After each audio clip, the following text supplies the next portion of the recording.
السلام علیکم اسٹوڈنٹس، آج ہم جماعت دہم کی درسی کتاب میں دی گئی نظم نمبر 3 کی تشریح شروع کر رہے ہیں۔ نظم کا عنوان ہے خطاب جوانان اسلام۔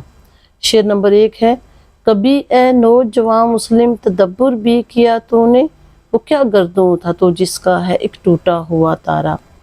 اگر لغت کو دیکھیں تو تدبر لفظ اس کا مطلب ہے سوچ سمجھ، غور و فکر، دور اندیشی، اور گردوں لفظ آسمان کے لیے استعمال ہوتا ہے، اور آسمان کا ایک مترادف لفظ فلک بھی ہے۔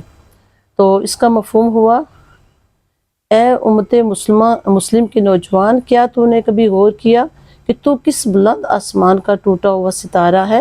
مراد تمہارا تعلق کس عظیم قوم سے ہے، لیکن تم اپنا مقام کھو چکے ہو۔ یعنی یہاں پر آسمان سے ٹوٹے ہوئے ستارے سے مراد ہے اپنے مقام سے گر جانا، کیونکہ ہمارے اسلاف، ہمارے آباء و اجداد ایک بلند آسمان کی طرح تھے، اور ہم ان پہ چمکتے ہوئے ستارے، لیکن جب جو اپنے مقام سے گر رہا ہے تو سمجھیں کہ اس آسمان سے گرا ہوا ستارہ اس کو شاعر نے بولا ہے۔ اب ہم آتے ہیں اس شعر کی تشریح کی جانب۔ تو زیر نظر شعر میں شاعر علامہ اقبال، جن کو حکیم الامت بھی کہا جاتا ہے، اور حکیم الامت کا مطلب ہے امت کا حکیم، یعنی امت کے اندر جو کمزوریاں تھیں مذہب کے حوالے سے اور اپنی ملت کی قدر نہ کرنے کے حوالے سے، تو اس کا علاج علامہ اقبال نے اپنی شاعری کے ذریعے کیا، اس لیے ان کو حکیم الامت کہتے ہیں۔ تو علامہ اقبال اپنی قوم بالخصوص برصغیر کے نوجوانوں اور بالعموم ساری دنیا کے مسلمانوں سے مخاطب ہیں۔ بچوں، یہاں پر بالخصوص کا مطلب ہے خاص کر کے، اور بالعموم سے مراد ہے عام طور پر۔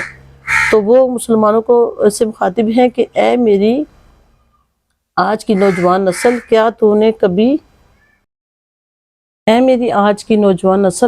نے کبھی اس بارے میں سوچا کہ تمہارے آباء و اجداد اور اسلاف کس قدر غیرت مند، بہادر اور جرأت والے تھے، لیکن تمہارے اندر یہ خوبیاں نہیں۔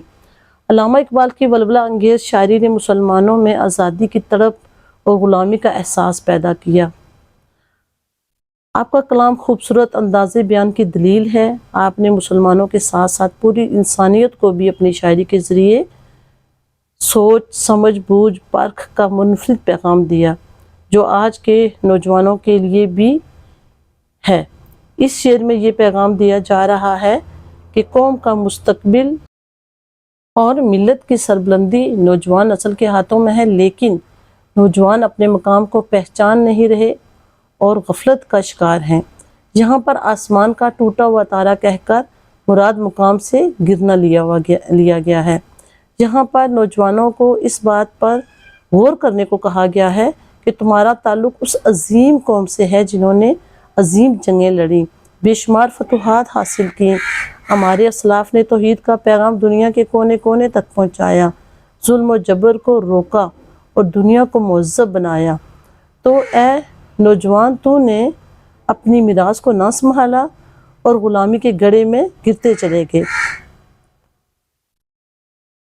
علامہ اقبال نے نوجوانوں کو ان کے شاندار ماضی کا حوالہ دے کر سوچنے پر مجبور کرتے ہیں کہ تم کیسے بھول سکتے ہو کہ تمہارے آباء و اجداد نے پوری دنیا پر حکومت کی۔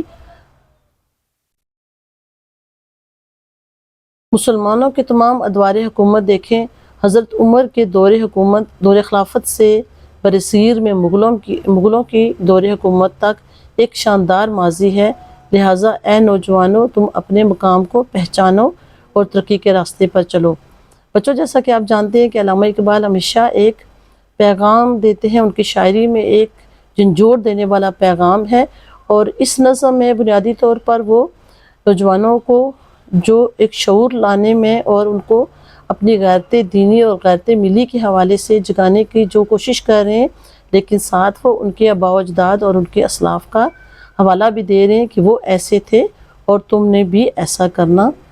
تو یہ ہمارے پہلے شعر کی تشریح کمپلیٹ ہوئی۔ اب ہم آتے ہیں شعر نمبر 2 کی جانب، اور یہ شعر ہے: تجھے اس قوم نے پالا ہے آغوش محبت میں، کچل ڈالا تھا جس نے پاؤں میں تاج سر دارا۔ پالا سے مراد ہے پالنا، پرورش کرنا، پروان چڑھانا۔ آغوش سے مراد ہے گود، جھولی، جس میں بچے کی پرورش کی جاتی ہے۔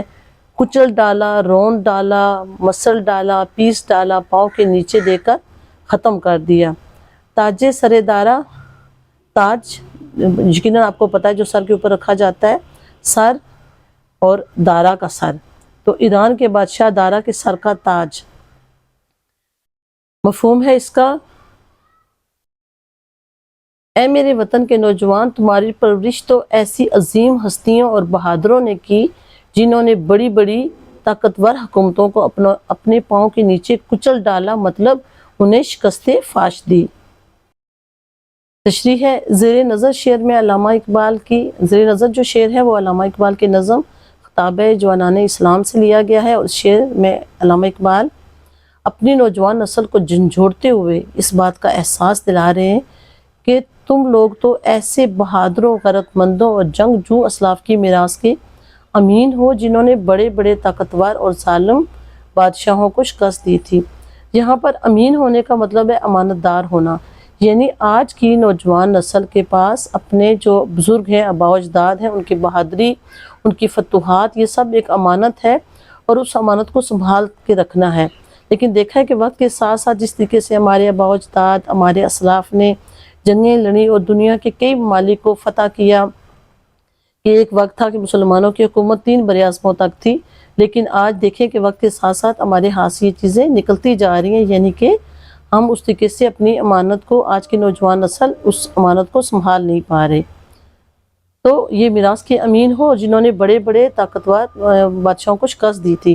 یہاں پر شاعر نے دارا کا لفظ استعمال کر کے ایران کے ظالم ترین بادشاہ دارا کی طرف اشارہ کیا جسے اسکندر اعظم نے شکست دی تھی۔ یہاں بچوں یہ بات یاد رکھنے والی ہے کہ اسکندر اعظم نے بے شک دارا کو ختم کیا تھا، لیکن اسکندر اعظم نے ایرانی سلطنت کا خاتمہ نہ وہ کر سکا جو بعد میں مسلمانوں کے ہاتھوں ہوا تھا۔